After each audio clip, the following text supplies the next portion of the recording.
Morning all, welcome back to the Car UK channel. Right, today you join me on another auction run as we're going to go and look at, well, 3 vehicles for a client today, plus I might have a little nosy at 1 or 2 myself. Now, top of the tree today, we're looking at 4-wheel drive vehicles, in particular, a really clean old Toyota Hilux pickup truck. This 15-year-old truck has been put into Aston Barclay Prees Heath today. Proper little main agent part exchange, and it looks a really smart old truck. And my customer definitely wants it, and we're going to go in hopefully with a strong bid. But first of all, it is 15 years old. Even though the pictures suggest it looks well, we need to go and have a proper look round it. And then, if it is as good as it seems, we need to try and buy it. And hopefully with our strong bid, we might stand half a chance at winning it. Plus, we're going to look at 2 Range Rover Evokes from the golden era, I call it, of Evokes, that 2014-15 era, where they still ran the older 2.2 diesel engine, which is far more reliable than the later 2-litre Ingenium. But with being a 15 plate one of them, that has got the later 9-speed auto box, far superior than the earlier model they used to use. So that's well worth a look at, and as well as a nice manual one in there that's not booking at a great deal of money, which we'd like to buy as well for our customer, and hopefully we can bag all 3 of them today. Plus, I'll have a quick look around myself, see if there's anything there. I've already spotted a little Dacia that I might have a go at, but I'll have a look around it later. So we'll see if we can get any of these vehicles bagged today. So without further ado, let's get ourselves in there, have a look around, and try and win some metal. Right, so here's the first one for today.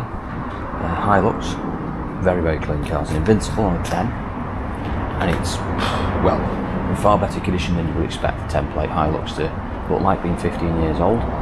It's immaculate, everything's right about it. Big knobby tyres on it, wheels with nice spots on it, chrome on the front, scoop on the bonnet. Got a marker down on tyres though for some reason, maybe the age or maybe the cracked. One former keeper. It's an old truck, but I have to say it is very clean, and obviously we all know these are exceptionally reliable. Oh, it's just proper thing, this. Yeah, that's a nice thing. We're back on it. Now, believe it or not, this is booking at about £6.5 grand, which is a lot of money for a 15-year-old pickup truck. And we can go more than this on it, because my client has got a particular market for this where it's going to excel. So we're going to go a bit more. But even so, I think potentially we could still be outbid, because I think there'll be a lot of interest for that little old Hilux. Particularly if you get people who want it for themselves, wants a really nice older example. Some prefer the older models compared to some of the newer ones. And remember, you haven't got many sort of DPF issues and AdBlue issues to necessarily worry about on these earlier ones. So yeah, we'll see how that does. But that is a very clean old Hilux. Very clean. You don't usually see them like that at all. We're going to get back into the auction video in just 30 seconds time, but I need to ask you a quick question. Have you got your tickets for the latest new Car UK raffle? Because we are raffling off this fantastic Ford Focus ST2. This stunning example, 2-litre turbocharged engine with 250 brake horsepower, 0-16 in just over 6 seconds, completely unmolested original example, can be yours for just £1. It's a really stunning example. It's been well looked after, arguably in the best colour. It comes fully serviced and with a full MOT ready to roll. And if you don't want the Ford Focus ST for some reason, then don't worry, because there is a cash alternative prize of £3,000. But to get involved with the raffle, you need to be getting tickets, and to do that, you need to get yourself down in the link description, where you can find our link to Raffle, who host our draws for us, where you can buy your tickets, and there are bundle offers back on for the launch. So you can get masses of free tickets. So you better spend £5, £10, £20, etc. You get additional free tickets. So make sure you do that to give you the best possible chance of winning that fantastic Ford Focus ST. Right, anyway, let's get back into the auction video. Right, the one we're after really today, our top of the list on the 2 Evokes, is this one, which is a 2015 2.2 automatic. So it's the last of the 2.2s on this year, because they finished not long after, a few months later, for the later 2-litre Ingeniums, which are not as good, more economical but not as reliable. This Evoke, anyway, it's got the automatic box in as well, which is the 9-speed version, which was only in this model on the 2.2s for a very short window. It did go into the later engines and obviously ran through for many years afterwards. The boxes in these, the auto boxes, is far superior than the original 6-speed they put in from 12 onwards. It's a very nice car, this, and this is the sort of the creme de la creme, if you like, of you're going to buy a second-hand Evoke of this sort of era. You want the 15 plate, you have an auto, you want the 9-speed. I'm not saying you can't get a decent 6-speed, you can, but they're just not as nice to drive, they're not as refined, and the boxes aren't as reliable. I suspect this is going to do all its money. It's capping at more money than I've seen 17, 18 plates do, later models, because this is what the market wants. This is the golden era of these Evokes, as mentioned earlier. It wants a couple of wheels are doing up, but that's really it. A little mark on the door, I'm being really picky, but it's wiping off my finger, so just the buff. There's not much else to it. It's a proper little clean car, that. A little bit of plastic trim, they're common for them coming off. You can buy all these really cheap, I'll show you another one in a minute. Looks like that. Decent mileage on it, looks a decent car. We've got a decent bid on it, but if we didn't win it today, it wouldn't surprise me, because it will be a tough car to buy, that, because it's what everybody wants, but we'll try.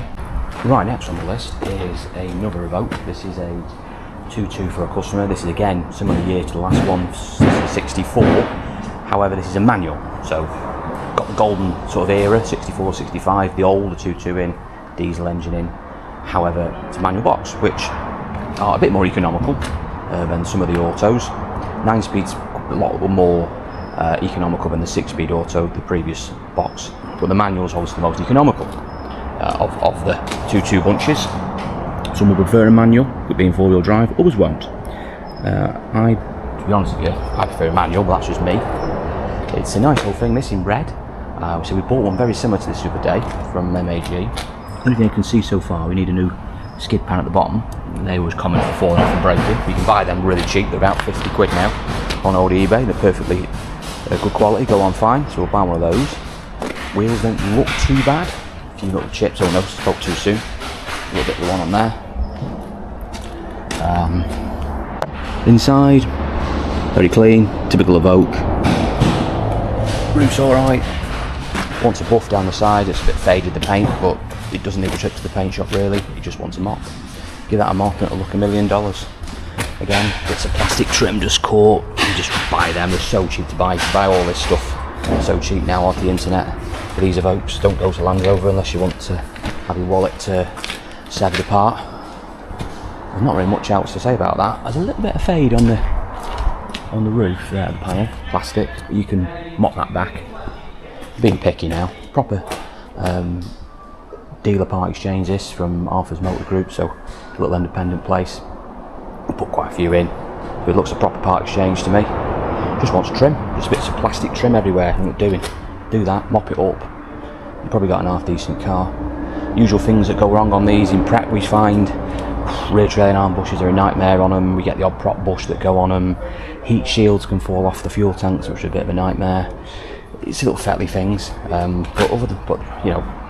the good thing about the 2.2 diesels is you have less worries about the engine. You don't got to worry about chain issues and stuff like that you get on the Ingenium ones, which is why dealers will just pay decent money for these, because they're just so much less hassle.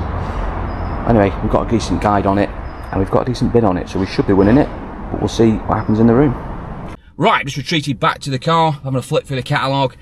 Just making sure I got all my numbers right, ready for the auction to start shortly. So we're definitely going to bid on all three of those today. We have got decent bids. We're going to be able to pay above average for these vehicles, because my client is working in a very different market to the rest of the UK, so he can be a bit flexible with his pricing, whatever works for him. But even so, that doesn't mean, because the cap prices are set at 1, that the cars won't do more than that. Some cars do more than cap clean. Remember, the guidebooks are just that, they are just guides. You know, if you've got an outstanding out-the-box vehicle, for instance, like that Hilux, you could almost really throw the book away, because there's no saying what it could do, particularly if you get a group of people fighting over it, which I suspect is going to happen. But nonetheless, we'll give it a go. I'm confident we'll win at least something today. Ideally, I want all three. We'll see how we get on with that. Plus, as well, I've just spotted that little Dacia I mentioned earlier. It was at the front of the queue. I've just found it, had a quick look round it. It's a little cheapy, it's not booking at a great deal of money. It's a 14 plate in black, done 61,000 miles, got the old 1.2 Renault Clio petrol engine in, which is a pretty decent old unit, and it's booking at about £1,000, 1,400 quid. Retail on it is probably around £3,000-ish mark, so if I could bag that today, Plus, it doesn't need any paintwork that I could see, which would be great because I'm sick of buying cars that need paint. At the moment, I'm only buying stuff for the last week or so for myself that don't need any paint whatsoever. So we can buy that, we can get it straight on the pitch, and my word, do we need some stock. So hopefully we can get that as well. So let's get ourselves in the room. I'll let you know how I got on shortly by the power of audio, and then we'll have a little chat about our winnings. Hopefully, we've come away with all 4 vehicles. Let's find out. Right, here we go with the Evoke, first one, the grey one. He's the Rover chance, got the right engine in it, good spec, good colour, ticks all the boxes. £72 a mile, straight at 6 now the bounce, be nice at that, 6 bid, 1 bid, on sale, 2, 3, 4, 5, 6, 7, 8, 9, 7, 1, 2, 3, 4, 5, 76, 77, thank you anyway, 77 once, 77 twice, yours John. And next one, 73 is Hilux, Invincible, double cab, pickup, 78 pound a mile, lobber in 10% play. Come on, is it cheap? Automatic one, what we got? Margin vehicle, no VAT on it, £5 a pound, should be 6, 1, 2, 3, 54, 54, 55, 56, 57, 58, 59 in the hole, 6 in the hole, 1 in the hole, 2 in the hole, 3 in the hole, 4, 5, 6, 7, 8, 9, 7, 7 bid, 1 on it, 71, 2, no VAT chance at the front, 72, out on the net once, 72, bid twice, 7, 2, sold in front. Right, you join me after the auction. It's actually a few days later. How did we get on at that sale? Well, we did win some vehicles, but not as many as I would like. Let's start off first, actually, with an apology about the red Range Rover Evoke we just seen in that video. Now, I did actually win that car, which is good news, but sadly, I forgot to press the record button on the old microphone, so I didn't manage to pick up the sound on it. But I can confirm we won the car, and we paid £6,000 for it. Now, I had a bid on that from a customer a lot more, so we could have got an extra 400-500 quid actually, but we didn't need to. We got it at £6,000. Not saying it's a cheap Range Rover Evoke. It isn't. It was about pretty much bang average, but it is a decent car. We've had it back since. It drives really well. So yeah, we're really happy with that purchase. So I just thought I'd box that off first with you because obviously you're supposed to hear some sound on that one. Now that then leaves the other Range Rover Evoke and the Hilux. Let's talk about the Hilux first because that is the really interesting one. Did we win the Hilux? No, we didn't. We didn't get the Hilux at all. We were underbidder. So underbidder means you were, the next person down, and that doesn't get you anywhere in this game. Underbidder is a nice phrase to have, but it doesn't mean absolutely toffee, to be honest with you. It means you still didn't win the vehicle. £7,100 is the max bid I put on that car. It did, as you just heard, £7,200 in the room. And the reality was, even though I was paying far in excess of cap clean, that Hilux was an out-of-the-box example. You're probably not going to see one like it for a very long time, if again in an auction. Loads of people were interested in it, and it was going to be one of those vehicles where, yes, you would like to buy it to retail it, but more chance of that what was going to happen is that someone was going to buy it, i.e. a trader, and probably just pay decent money for it, arguably retail, just to have the privilege of owning it and using it. And that is exactly what happened. I actually know the chap who bought that Hilux, and he's decided to basically replace his old pickup truck vehicle with this. And it's probably not a bad idea because it's, from that age of Hiluxes, which are very reliable. You haven't got any of the blue issues and stuff like that and modern DPF issues you get on the later ones. And it's solid as a rock underneath. It's got years and years of service left in it. So I'm sure he'll do well with that. But it really meant that we didn't stand a chance, really, from our sort of market perspective, trying to buy it for one price and sell it for another for our customer. And I don't think it'd have mattered if I'd gone to £8,000, which we couldn't have done anyway. I don't think he was going to let up. So we would have no chance of winning that Hilux, which is a shame. We say you don't see many of them in the auctions really ever. And if you do see the odd one, they're never usually like that, like mint out the box. I mean, that was a stunning, stunning example. Right, moving on to the Evoke, the 9-speed grey one, the golden era, the creme de la creme of Range Rover Evokes, that sort of era of 2015 plates with the 2.2 diesel engine, most reliable with that 9-speed box, again, most reliable. Did we win it? It actually made in the room £7,700, but sadly, we didn't get the car. We didn't win. We were underbid it again. £7,600 is what we bidded at it, and that was our max. Really, I should have gone to only 7.5, but I thought I'll just try one more.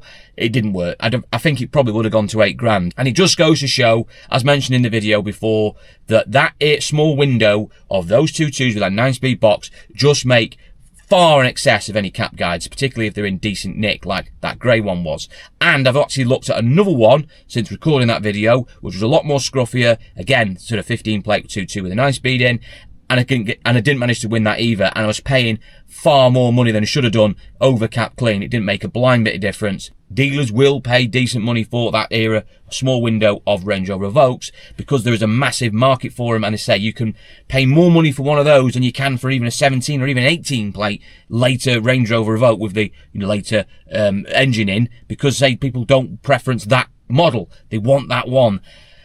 Trying to buy one though, it's hard. It's really hard. I don't think, actually, looking back, and I've bought probably 20, 30 Range Rover Evokes over the last 12 months, I don't think I've actually picked up one yet with that setup and configuration. It's always been manuals with a 2.2 or the earlier 6-speed auto, which is okay, but it's just a bit jerky. 9-speed's the one you want. And I've even bought the later models with the 9-speed in, but not the right engine, the 2-litre Ingenium, which is all right when it works well, but you just got to make sure you buy a good one, because if you buy a rattly old chain one, well, it's going to empty your pocket. It's going to empty your pocket big time. So no joy with that either. But we did come away with another vehicle, which was the Dacia I mentioned, that little Dacia Sandero, a little low mileage thing, 60,000 miles. And I've got it back, and it drives mint as well. But what did I pay for it? Well, with the fees, it's going to be about just over 1,600 quid. So it was no bargain by any means, but it was very clean, needed no paint, low mileage with history, and best of all, it drove well and we sold it straight away. So I didn't get sort of maximum margin out of it I would like. We've made probably slightly less than our sort of average margin, but it doesn't really need much prep. It only needs the sort of basics doing to it. The odd tyre and a bit of brake sorting out and a service. There's nothing extreme that needs doing to that car, so I'll take that any day of the week. I don't mind having a lesser margin out of a car if it's just going to sail through the workshop. And as just mentioned, we've sold it as well, so we've got a name down on the old logbook ready for that one to go off to. So really, looking back, it wasn't a bad old day. We got a car for a customer, not really the two that I wanted, but we did come away with a vehicle, which is good. And I got myself a little Dacia as well. Plus, actually, as well, I forgot, I picked up a 108, a Peugeot 108. Probably haven't got any video of that, I'm afraid. But I picked up a 15-plate 108, which I've also got back, put a clutch in because it needed a clutch, which is pretty typical of C1s and Wagos and 107s and 108s and whatever, Mark 1, Mark 2, it doesn't matter, they all seem to need clutches. Turned that around within like 24 hours and sold it again as well. So we had a good margin out of that one, and it turned out to be a really clean car at the end of it. Apologies I didn't manage to film that for you because, well, I didn't even go to look at that car. It just came through and I thought, oh, hang on a minute, look round it. It was a 1 litre Mark 2, which is the one you want. I just put my hand up, and next thing you know, Emma's gone down and I'm the owner. Nice little surprise. So anyway, I'm going to wrap it up there, but before I go, let me know your thoughts in the comments on the actual Hilux itself. What do you think about the Hilux? Do you rate them? Do you think they are a good pickup of that era? They get branded around as, that sort of indestructible and the invincible, this one was called. Pickup truck, we all remember the old Top Gear from years ago, don't they? When they tried destroying one, it just kept on going. They have got a great reputation, and I've driven a few of them, and they are very, very good old workhorses. Have you ever owned one? Do you think that one was too expensive for what it was? Let me know your thoughts in the comments. Right, now I've got lots more auction videos coming over the next week or so. I have been going to a huge amount of auctions over the last few weeks, and I've got so much content, I physically can't get it turned around quick enough and get it out to you. So if you look forward to auction content, make sure you check that out over the next week or two, because you're going to be bombarded with it, I'm afraid. And that's not only just general stuff like 4-wheel drive stuff we're buying for customers, general stuff for myself, also classic vehicles, and also some sports and performance stuff as well. We've got all sorts coming, so make sure you check that out on the Car UK channel. Okay, chaps, hope you all have a great weekend, and I'll see you all in the next one.